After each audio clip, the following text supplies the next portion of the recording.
Everyone, I am Hamad and today we are going to talk about what a thesis statement is. Thesis statement क्या होती है?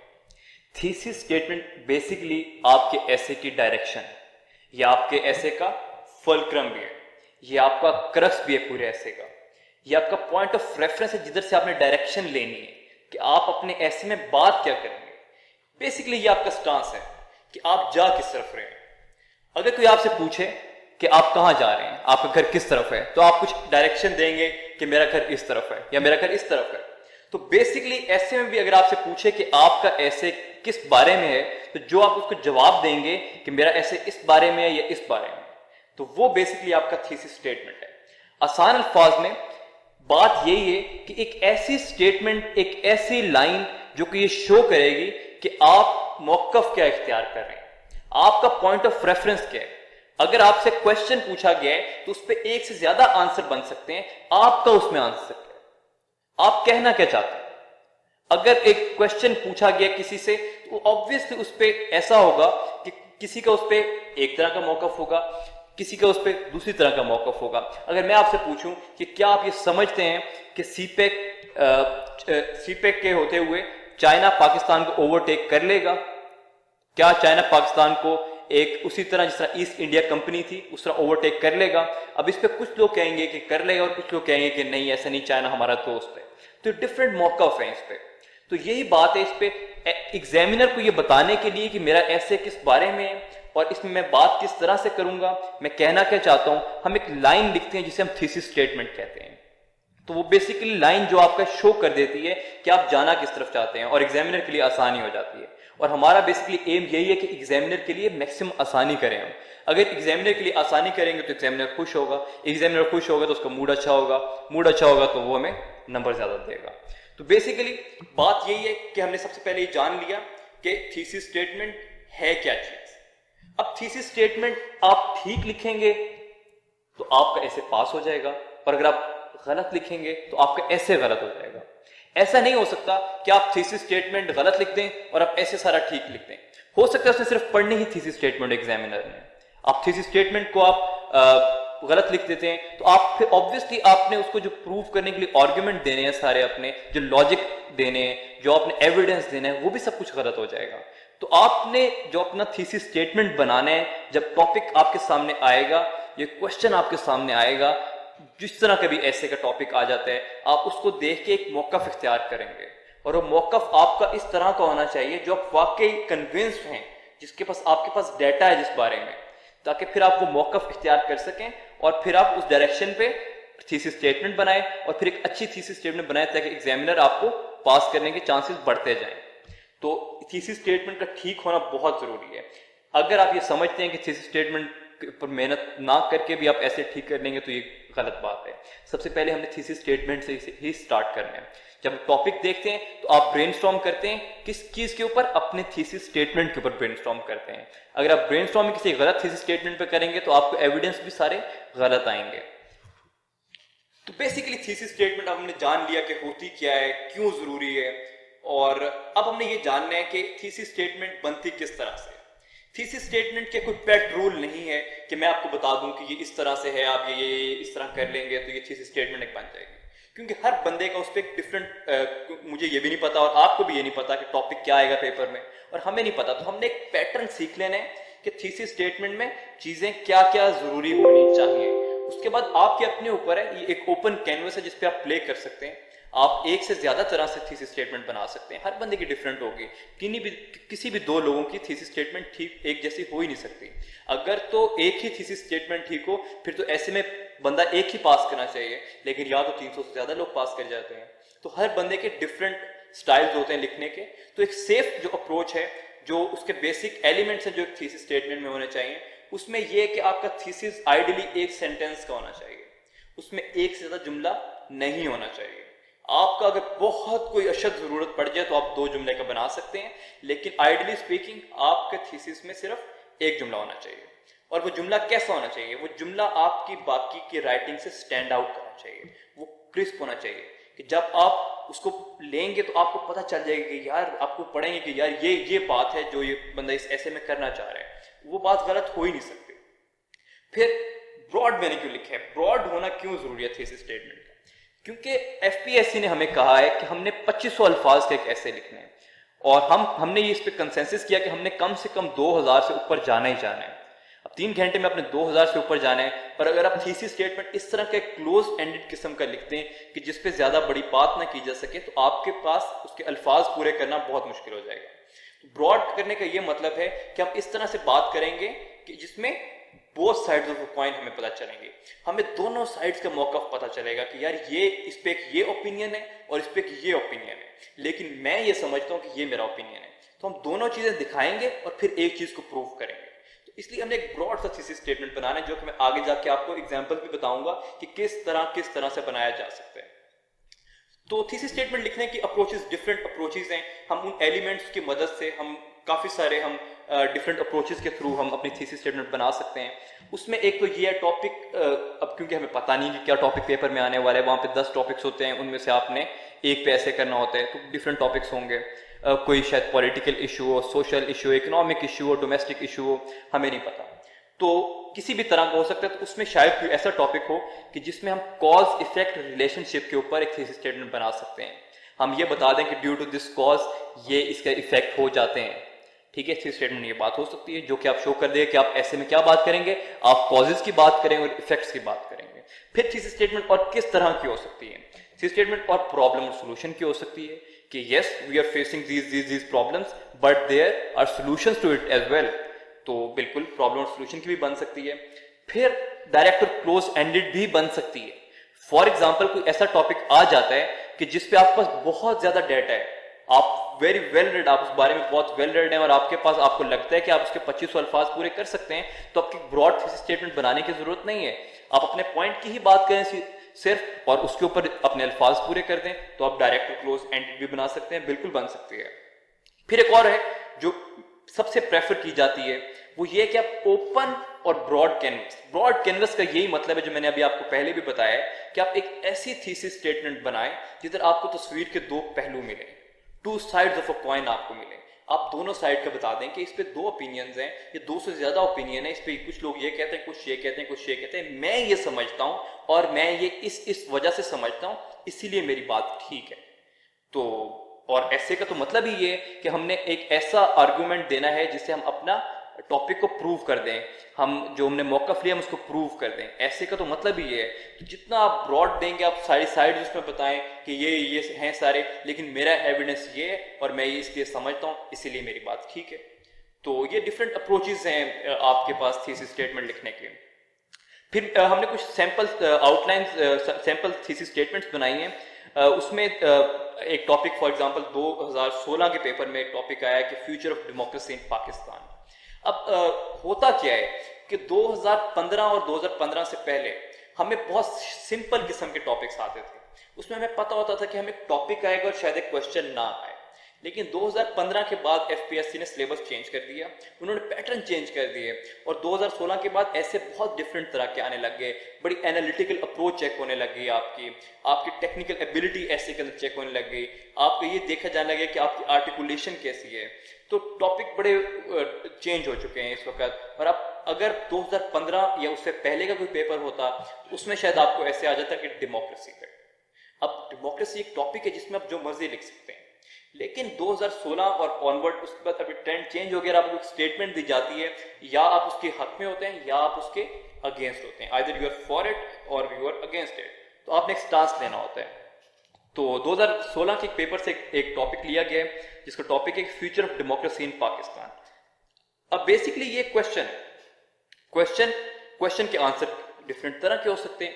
ये इसी तरह है कि आपने एक घर पहुंचना है, तो आपके पास घर जाने के एक से ज्यादा रास्ते होंगे और दोनों रास्ते ठीक हैं।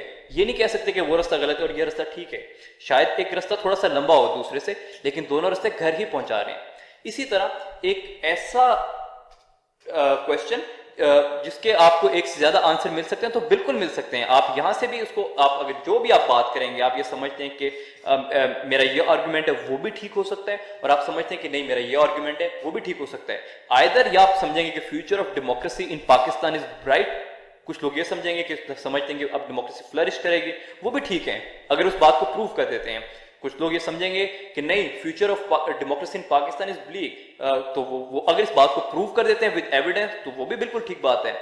और कुछ लोग ऐसे भी होंगे जो समझते हैं कि नहीं, अभी हम ये डिसाइड कर ही नहीं सकते क्योंकि we are in very early stages of democracy, अभी हमें सिर्फ 10-12 साल हुए हैं डेमोक्रेसी को चलता देखते हुए, इट्स टू अर्ली टू से, अभी हम इसको प्रूव नहीं कर सकते। तो वो बात भी ठीक है, तो हम एविडेंस के साथ अपने लॉजिक को बैक करेंगे। अगर हमने बैक करके अपनी बात प्रूव करी तो हमारा ऐसे बिल्कुल ठीक है। तो इस पे जो मैं एक सैंपल थीसिस स्टेटमेंट बना के लाया हूं वो इस पे ये है कि क्वेश्चन ये है कि future of democracy in Pakistan, which is basically question आप कहीं भी जा सकते हैं। तो मैंने तस्वीर के कुछ पहलू दिखाए हैं। पहलू क्या है? एक पहलू तो ये कि although democracy has had a chequered past, however certain recent developments show that democracy has a bright future in Pakistan. इस थीसिस स्टेटमेंट में मैंने क्या किया, इसमें मैंने इस तरह से प्ले किया कि मेरे पास कैनवस बहुत ब्रॉड हो गया। इसमें मैंने 3 इराज की बात कर दी है। एक मैंने चेकर्ड पास्ट की बात कर दी है, दूसरी बात मैंने की है सर्टेन रीसेंट डेवलपमेंट्स, प्रेजेंट की बात कर दी है, which shows that democracy has a bright future in Pakistan. मैंने 3 बातें कर दी हैं, टोटल 3 बातें कर दी हैं। अब मेरे पास कैनवस बहुत बड़ा है, अब मैं प्ले कर सकता हूं अपने आउटलाइन के अंदर, अपने ऐसे के अंदर, और मेरे हेड्स बड़े हो सकते हैं, मुझे ज्यादा खेलने का मौका मिल गया है, मेरे पास ज्यादा लॉजिकल ग्राउंड है जिसके ऊपर मैं खेल सकता हूँ। मैं इधर भी जा सकता हूँ, उधर भी जा सकता हूँ। मेरे पास अगर किसी एक टॉपिक पे थोड़ा सा डाटा कम है, कंटेंट की कमी है, तो मैं दूसरे को थोड़ा सा बड़ा कर सकता हूँ। इसलिए एक ब्रॉड थीसिस स्टेटमेंट का फायदा सबसे बड़ा क्या होता है कि आपके पास ज्यादा जगह मिल जाती है, आप एक केज में बंद नहीं होते। तो इसमें अब आप क्या बात कर सकते हैं, आपका एक हेड ये भी बन सकता है कि yes we have had a chequered past, और चेकर्ड पास्ट हमारा क्यों रहा है। अब आपकी एक हेड बन जाएगा, उसके अंदर आप डिफरेंट चीजें लिख देंगे कि हमारा चेकर्ड पास्ट इस वजह से रहा है। फिर आप बात करेंगे अगले हेड में कि सर्टेन रिसेंट डेवलपमेंट्स क्या हुई हैं, तो आप कुछ समझते होंगे कि आजकल कुछ ऐसा हो गया है जिसकी वजह से आप फिर तीसरा हेड आपका बन जाएगा कि आप फ्यूचर क्यों ब्राइट देखते हैं। फिर आप उन लॉजिकल रीजन जो आपने सर्टेन रिसेंट डेवलपमेंट्स को कहा है, आप कहते हैं उनको देखते हुए हम प्रेजेंट के प्रिज्म से हम फ्यूचर को प्रिडिक्ट कर सकते हैं, इस तरह की बात कर सकते हैं। तो मेरे पास एक ब्रॉड कैनवस आ गया जिसमें पास्ट की एग्जाम्पल देते हुए, पास्ट में वो चीजें थी, प्रेजेंट में वो चीजें कम हो गई हैं, इसलिए मैं समझता हूं कि फ्यूचर में वो चीजें किंग आउट हो जाएंगे, democracy will eventually flourish and it will sustain itself. तो ये एक बेहतर थीसिस स्टेटमेंट है। तो ये आपको मैंने एग्जांपल दी है, इस पे डिफरेंट तरह की आपकी हो सकती है। कोई बंदा इस पे ये भी बिल्कुल बना सकता है कि वो कहे कि नहीं, मैं अभी भी यही समझता हूँ कि ब्लीक है because certain recent development show otherwise, तो वो भी बिल्कुल ठीक है। बेसिकली आप जो भी समझते हैं आपने उसे प्रूव करना है। तो थीसिस स्टेटमेंट का आपको एक मैंने रफ सा एक स्केच दे दिया। इसमें मैंने क्या किया, इसमें मैंने एक बड़ी एक जरूरी काम किया है। वो जरूरी काम क्या है? वो जरूरी काम ये है कि इसमें मैंने ऑल्दो का वर्ड लगाया और इसमें मैंने हाउ एवर का वर्ड लगाया। ऑल्दो और हाउ एवर जब भी एक जुमले में इकट्ठा आते हैं तो ये शो करता है, कॉन्ट्रास्ट शो करता है कि इसमें 2 तरह की बातें की गई होंगी। जैसे मैंने पहले कहा था 2 साइड्स ऑफ अ कॉइन, एक पिक्चर के 2 पहलू। तो अब एग्जामिनर को पढ़ते ही पता चल जाएगा कि इस बॉय ने दोनों, इस लड़के ने, इस एस्पायरेंट ने दोनों साइड्स की बात की है। ऑल्दो भी कह दिया और हाउ एवर भी कह दिया। जब ऑल्दो कह के आप हाउ एवर कहते हैं तो ऑब्वियसली आपकी इंक्लिनेशन किसी एक तरफ होती है। आपने उसमें बता दिया कि माजी में ये मसले रहे लेकिन मैं अभी ये समझता हूं, तो बाद वाले पार्ट पे आपका ज्यादा फोकस है, उससे पता चल गया कि आपका थीसिस क्या है, आपका फलक्रम क्या है, आपकी डायरेक्शन क्या है। तो एक ये हमारे पास सैंपल आउटलाइन हो गई।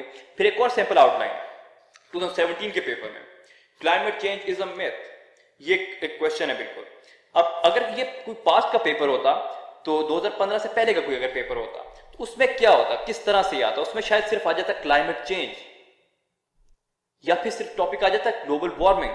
तो वो लिखना बहुत आसान था, सिर्फ एक टॉपिक था जिसपे आपने सिर्फ डाटा एक्सपोजिशन की फॉर्म में सिर्फ फैक्ट स्टेट कर देने थे। आपने डेफिनेशंस लिखने थे, कॉजेज लिखने थे, इफेक्ट्स लिखने थे और आपने सोल्यूशन लिख देना था। लेकिन अब गेम बहुत चेंज हो गई है, अब सीएसएस की गेम बिल्कुल डिफरेंट हो गई है, बहुत एनालिटिकल अप्रोच इन्वॉल्व हो गई है। तो अब टॉपिक किस तरह आया हमें, climate change is a myth. अब एक स्टेटमेंट दे दी है, either you can go for it और you can go against it. अगर आप फॉर में जाते हैं तो आप वाकई ये समझते हैं कि yes climate change is still a myth, या फिर आप ये कहेंगे know climate change is not a myth. तो इस पे डिफरेंट तरह की बन सकती है।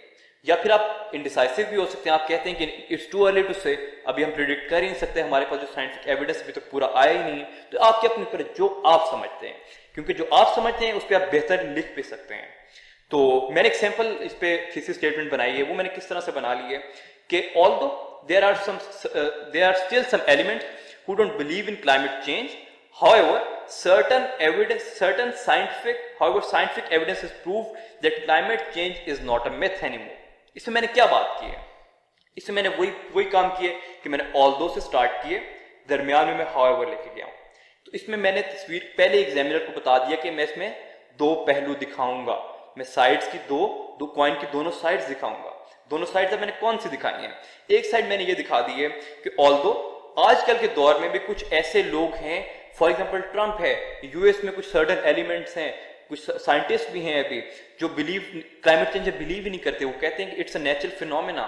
However, मेरी इंक्लिनेशन क्या है, मैं ये समझता हूं कि साइंटिफिक एविडेंस ने प्रूव कर दिया है that climate change is not a myth anymore.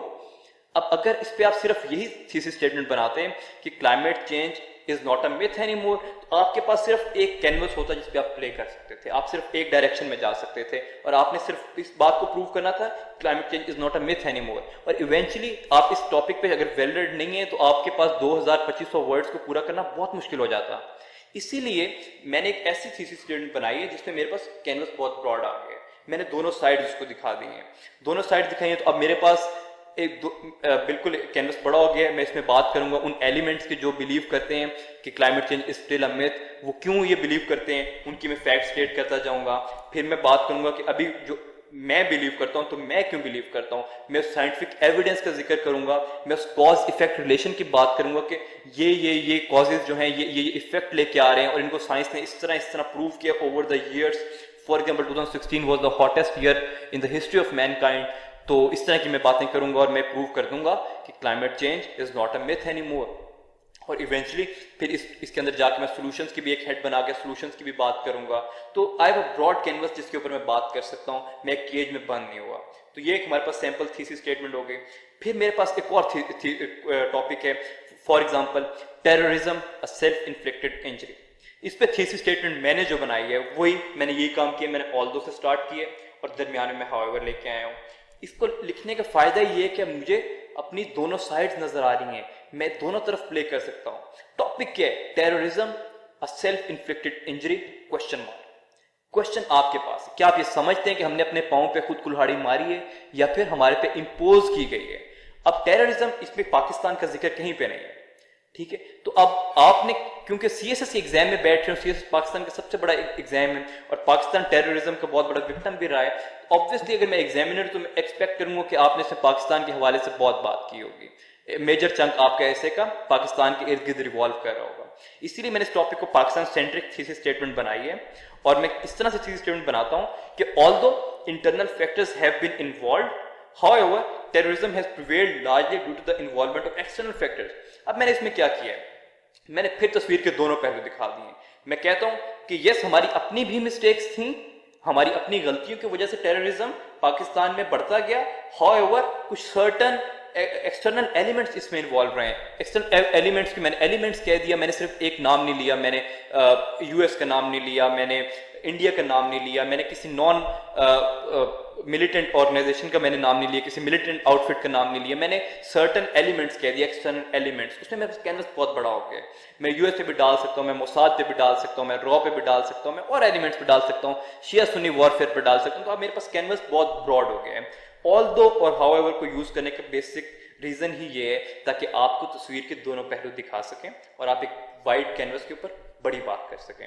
मेरे ख्याल में इस लेक्चर से हमें ये क्लियर हो गया कि थीसिस स्टेटमेंट क्या होती है और हम ब्रेनस्टॉर्म करने के लिए हमें पता चल गया कि थीसिस स्टेटमेंट क्या है, हमने किस डायरेक्शन में काम करना है। क्योंकि अगर आपकी थीसिस स्टेटमेंट ठीक होगी तो आपकी आउटलाइन ठीक होगी, आपका आउटलाइन ठीक होगी तो हमें पता चल जाएगा कि एग्जामिनर हमारा ऐसे पढ़ेगा या नहीं पढ़ेगा। अगर एग्जामिनर हमारा ऐसे पढ़ेगा तो हमारे पास होने के चांसेस हैं। तो with this I will conclude this lecture. Thank you so much.